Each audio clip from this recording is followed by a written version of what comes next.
Sir? దేవి లక్ష్మీ నరసయ్య. లక్ష్మీ నరసయ్య గారు, మీ సమస్య ఏంటి సార్? తెలంగాణ ఉద్యమంలో ఆనాడు 2012లో తెలంగాణ పోలీసు ఉద్యోగానికి రాజీనామా చేసి తెలంగాణ ఉద్యమంలో పాల్గొన్నాను. ఆ తెలంగాణ వచ్చిన తర్వాత కేసీఆర్ మమ్మల్ని ఈ ప్రజాభవన్కు కనీసం కలవనివ్వలేదు. మంత్రులను కలిసినా, ఎమ్మెల్యేలను కలిసినా మాకు ఎలాంటి మంత్రులను, ఎమ్మెల్యేలను ఎవరిని కలిసినా కూడా పట్టించుకున్న పాపాన పోలేదు. ముఖ్యంగా ఈటల రాజేందర్, కుప్పల ఈశ్వర్ అయితే మాకే దిక్కు లేదు, మిమ్మల్ని వాళ్ళు కల్పిస్తారని చెప్పడం జరిగింది. నా ఉద్యోగం నాకు ఇస్తాడన్న నమ్మకం ఉంది. రేవంత్ రెడ్డి సీఎం అయ్యాక వచ్చి కలవడం జరిగింది. ఎన్ని సంవత్సరాలలో మీరు ఈ 10 సంవత్సరాలలో? చాలా సార్లు ప్రగతి భవన్కు రావడం జరిగింది. 90 సార్లు వచ్చినా కూడా కనీసం పంపించే వాళ్ళే లేరు. ఇక్కడ పోలీసులు అందరూ కూడా మమ్మల్ని బయటికి వెళ్ళగొట్టేవారు. అప్పుడు ఆఫీసర్ నుంచి వచ్చిన రెస్పాన్స్ ఎలా ఉండింది? అప్పుడు అంత కఠినంగా ఉండేది.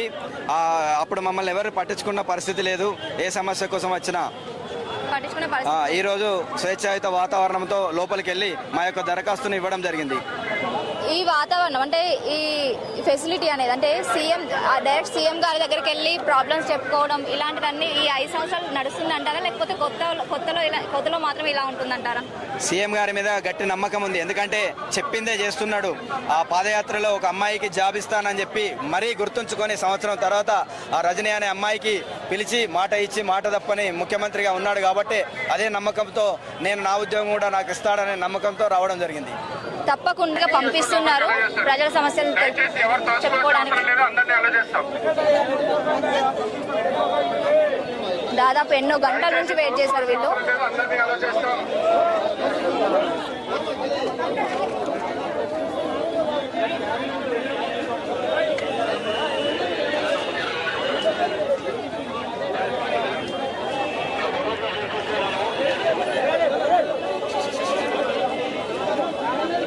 దయచేసి ఎవరు తోసుకోకండి, అందరినీ పంపించేస్తాం. దయచేసి ఎవరు కూడా తోసుకోకండి, అందరినీ పంపించేస్తాం.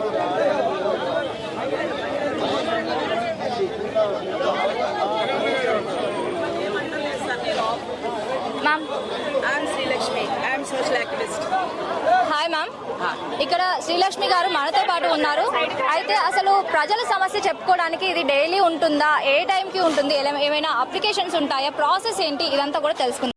మీ సమస్య ఏంటి? నా సమస్య అంటే నా అవుట్సోర్సింగ్లో పని చేస్తాను నేను. అవుట్సోర్సింగ్కి మనకి పర్మిట్ చేయాలని నా డిమాండ్ ఉన్నాయి. ఎలక్షన్ ముంగట్ల ఒక 1 వీక్స్ బిఫోర్ నేను అక్కడ రేవంత్ రెడ్డి గారి నుంచి కలిసి 10 years బ్యాక్ లో ఫస్ట్ టైం ఎక్కడ వచ్చినా నేను. ఫస్ట్ టైం వచ్చి 10 years నుంచి ఇప్పటి వరకు ఇక్కడికి రాలేదా? వచ్చినా నాకే బయటికి ఉంటే నాకు అప్పుడు పోలీసు వాళ్ళు చాలా తిడుతున్నాడు, ఇక్కడ రావద్దు, ఇక్కడ ఉండవద్దు అని. ఇప్పుడు సీఎంకి నేను ఫస్ట్ సీఎం చెప్తే వాడు చేస్తాడు ఖచ్చితంగా. దానికోసం ముస్లిం మైనారిటీ మొత్తం ఓటు కాంగ్రెస్కి పడింది. ఇప్పుడు టీవీలో కూడా చూస్తే నేను 40 పైన సీట్ గెలిచిన అంటే రేవంత్ రెడ్డి అంటే ఎంత ప్రేమ ఉన్నాయి. ముస్లిం వాడు ఎంత ప్రేమ చేస్తున్నారు రేవంత్ రెడ్డి నా కాంగ్రెస్ పార్టీకి అంటే ఇప్పుడు తెలిసింది ప్రజకి కూడా. ఇప్పుడు లోక్సభలో కూడా గెలిచేస్తాడు ఖచ్చితంగా కాంగ్రెస్ పార్టీ. పుట్టినప్పటి నుంచి చూస్తే నేను కాంగ్రెస్ పార్టీ అంటే నేషనల్ లెవెల్ పార్టీ. టీఆర్ఎస్ అయితే ఇప్పుడు వచ్చింది ఇది 10 years బ్యాక్లో. అప్పుడు గుడువ చేసిన అంటే చాలా మందికి నేను ఉద్యోగం ఇస్తా తెలంగాణ అయిన తర్వాత అని ఉద్యోగం ఇయ్యలేదు. చాలా పిల్లలు చదువుకొని అక్కడ ఇంటి దగ్గర స్విగ్గీ, జొమాటో ఏదైనా పని చేస్తున్నాడు. డిగ్రీ ఉన్న ఎంపీను ఉద్యోగం లేవు. 2 లక్షల ఉద్యోగాలు ఖాళీ ఉన్నాయంట, ఇంత భర్తీ చేయలేదు కేసీఆర్ గవర్నమెంట్. మా ఫ్రెండ్ నాకు తెలుగు రాదు, హిందీలో మాట్లాడతాడు. నాకు ఈ నమ్మకం అనేది మ్యాటర్ హెచ్ఎండబ్ల్యూసి వాటర్ డిపార్ట్మెంట్ అవుట్సోర్సింగ్కి ఖచ్చితంగా నాకు నమ్మకం ఉంది. నా మేడం నాకు ఈ అవకాశం ఇచ్చేలా మాట్లాడి చాలా నేను పేరు నుంచి ధన్యవాదాలు చేస్తాను నీకు నేను. ఎందుకంటే నాకు తెలుగు కూడా సరిగా రావు ప్యూర్. న్యూస్ సిటీలో ఉంటే కొంచెం మందికి తెలుగు వస్తుంది, మళ్ళీ పర్ఫెక్ట్ లేవు నాకు తెలుగు. ఒక డిమాండ్ నాకు పర్మిట్ చేయండి సార్. నేను అప్లై చేశారు, మీరు వెళ్ళారు? ఆల్రెడీ చెప్పిన సీతాకి. ఏమన్నారు? సీతాక్కకి లెటర్ ఇచ్చిన నేను, అప్లికేషన్ లెటర్ ఇస్తే సీతాక్క ఖచ్చితంగా నేను చేస్తాను, నీ ప్రాబ్లమ్ సాల్వ్ చేస్తా, నీ అవుట్సోర్సింగ్ హెచ్ఎండబ్ల్యూ డిపార్ట్మెంట్కి పర్మిట్ చేస్తా అని మాట ఇచ్చినాడు. రేవంత్ రెడ్డి గారు కూడా మాట ఇచ్చినాడు చీఫ్ మినిస్టర్. నాకు చాలా మంచి చీఫ్ మినిస్టర్ వచ్చింది మన తెలంగాణకి. నేను అది ఒక హోప్ మీద ఉన్నా, ఖచ్చితంగా నా ప్రామిస్కి ఫుల్ఫిల్ చేస్తాడు రేవంత్ రెడ్డి గారు అని. కొంచెం టైం పడుతుంది, ఎందుకంటే ఇప్పుడు సీఎంకి కూసినాడు. తప్పకుండా మీ సమస్యకి పరిష్కారం దొరుకుతుందని మనస్ఫూర్తిగా కోరుకుంటున్నాం మన హిట్ టీవీ తరపు నుంచి. అలాగే ఇక్కడ మనతో పాటు ఉన్నారు సార్, మీ పేరు? నా పేరు మొహమ్మద్ జైద్. నేను వచ్చేసి యువసేన అధ్యక్షుడిని, మన కాంగ్రెస్ యువసేన అధ్యక్షుడు. నేను ఇక్కడ నుంచి టోల్చేకి నుండి బిలాంగ్ చేస్తాను. ఇక్కడ మన లోకల్ హైదరాబాద్, గ్రేటర్ హైదరాబాద్ లోకల్లో మొన్నటి వరకు పోయిన ఒక ప్రభుత్వమై ఉండి చీఫ్ మినిస్టర్ ఉండి ప్రజలకు రావడం చాలా గొప్ప విషయం. నేను ఒకప్పుడు వైఎస్ రాజశేఖర రెడ్డి, నేను పులివెందుల చదువుకున్న, పులివెందుల రామకృష్ణ డిగ్రీ కళాశాల చదువుకున్న, ఎన్సీసీ క్యాంపస్ 27 బెటాలిస్టుడిని అండ్ నేను యువసేన అధ్యక్షుడిని. ఇలా ప్రజలను నేను ఎంతో కష్టపడి చేస్తున్నా. ఇలాగే మరియు మన రీసెంట్గా కూడా మా ఏరియాలో కూడా నేను మన కాంగ్రెస్ తరపు నుండి పోరాటం చేస్తే వాళ్ళ కాంగ్రెస్ సీఎమే రావాలన్నా. ఇప్పుడు ఓటేసి గెలిపించుకున్నాం, మనం ఎమ్మెల్యేని గెలిపించుకున్నాం, ఒక ఏరియా ఎమ్మెల్యేని గెలిపించుకున్నాం. ఫస్ట్ మీ కౌన్సిల్ ఎమ్మెల్యే కాడికి వెళ్ళండి, గట్టి అడగండి, మీకు ఓటేసినాం మేము, ఫండమెంటల్ రైట్స్ మా ఫండమెంటల్ రైట్స్ మీకు 5 సంవత్సరాలు మీకు ఇచ్చినాం, మా సమస్యలు మీరు తీసుకొని మాకు రానిడికి ప్రజా దర్బారికి మేము అందరం కలిసి వద్దాం. ఇడికి ఒక ఎమ్మెల్యేతో మీరు వెళ్ళండి, మీ సమస్యలు మీ ఎమ్మెల్యే కాడ పెట్టండి. ఆ ఎమ్మెల్యే మా సార్ మా దగ్గర ఎన్ని సమస్యలు అని చెప్పి మీరు ఎమ్మెల్యేని తోలుకొని రాండి, ప్రజా దర్బార్ రాండి. ఎందుకు డైరెక్ట్ మీరే వచ్చేసి మీరు ఇక్కడ వచ్చేసి సీఎం సార్ ఏమైనా అవైలబుల్ ఉంటాడా?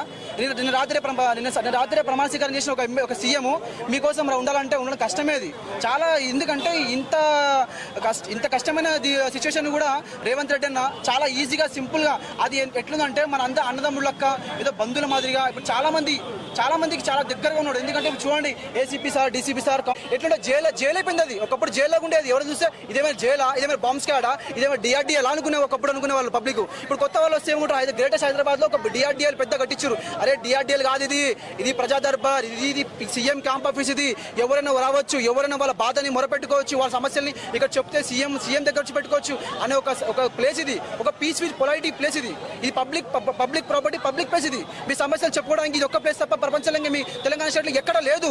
కానీ దీని ఒకప్పుడు ఉన్న ప్రభుత్వం వాళ్ళు ఏం చేశారు, ఒక జైలు మాదిరిగా ఏదో వాళ్ళ సెక్యూరిటీ వాళ్ళ కోసమే ఏమైనా చంపనికి వస్తారు మనల్ని.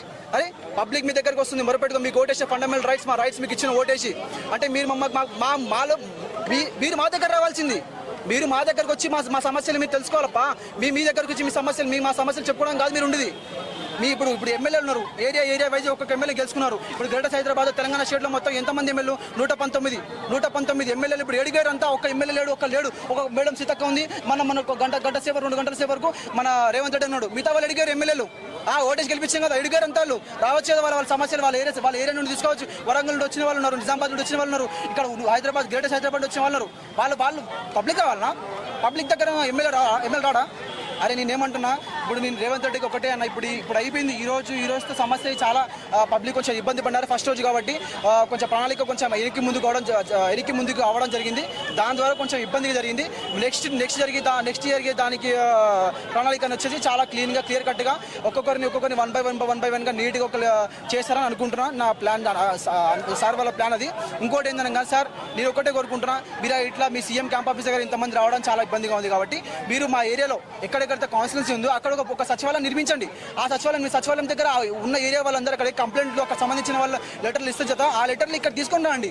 ఇక్కడ తీసుకొని ఎమ్మెల్యే తీసుకొని సంబంధించిన ఇన్ఛార్జ్ తీసుకొని వచ్చి ఇక్కడ సమస్యను మొత్తం క్లియర్ కట్గా చేసుకొని సమస్యను క్లియర్ చేసేది మీరు కాదు సార్, మీ కింద పనిచేసే ఎమ్మెల్యేస్. కాబట్టి నేనేమంటున్నా, దయచేసి ఒక సచివాలయం నిర్మించండి సార్. ప్రతి ఒక్క ఏరియాకి ఒక సచివాలయం చాలా అవసరం. కాబట్టి థ్యాంక్ యూ సార్, మీరు చాలా గ్రేట్. నేను చూసిన సెకండ్ సీఎం అయ్యారు మీరు నా లైఫ్లో. నేను కూడా వైఎస్ రాజశేఖర్ ఉన్నప్పుడు కూడా అప్పుడు యువసేన అధ్యక్షుడినే, మా నాన్న కూడా యువసేన అప్పుడు పార్టీలో పనిచేసిన ఒక కౌన్సిలర్ మా ఏరియాలో. కాబట్టి నేనేమనుకుంటున్నా అంటే మా సీఎం సార్